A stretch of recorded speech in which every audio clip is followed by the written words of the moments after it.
গরমে কিন্তু মশলা দিয়ে খাবার কেউই ভালোবাসে না, হ্যাঁ। আর গরমকালে যত সিম্পল খাওয়া যাবে ততই ভালো। যাই হোক, আজকে চলো তোমাদের সাথে একটা রেসিপি শেয়ার করি।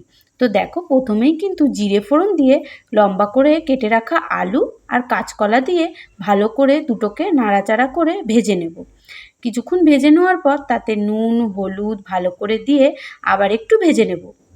আর আজকের রান্নাটা কিন্তু একদম সিম্পল আর ঘরোয়া, কিন্তু মাছের ঝোল রান্না হবে, হ্যাঁ। ইলিশ মাছের লেজা আর মাথা এইভাবে মাঝে মাঝে আমি বানাই গরমকালে, খেতে কিন্তু খুব ভালো হয় বন্ধুরা। দেখো, কাঁচা লঙ্কা দিয়ে নুন হলুদ ভালো করে দিয়ে একটু নাড়াচাড়া করে পরিমাণ মতন জল দিয়ে দিয়েছি, হ্যাঁ। জল দিয়ে একটু ঢেকে রেখেছিলাম, তারপরে ঢাকা খুলেই দেখলাম সবজিগুলো আমার সেদ্ধ হয়ে এসেছে। তারপরে কি একটু নাড়িয়ে চাড়িয়ে ভেজে রাখা মাছগুলো তাতে দিয়ে দিলাম।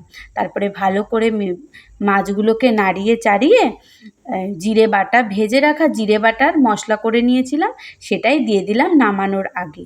ব্যাস রেডি হয়ে গেল আমাদের আজকে সাধারণ এই মাছের ঝোলের রেসিপিটা। তো এরকমভাবে কারা কারা খাও অবশ্যই জানিও, আর ভালো লাগলে চ্যানেলটাকে সাবস্ক্রাইব করে দিও আর একটা লাইক করে দিও। বা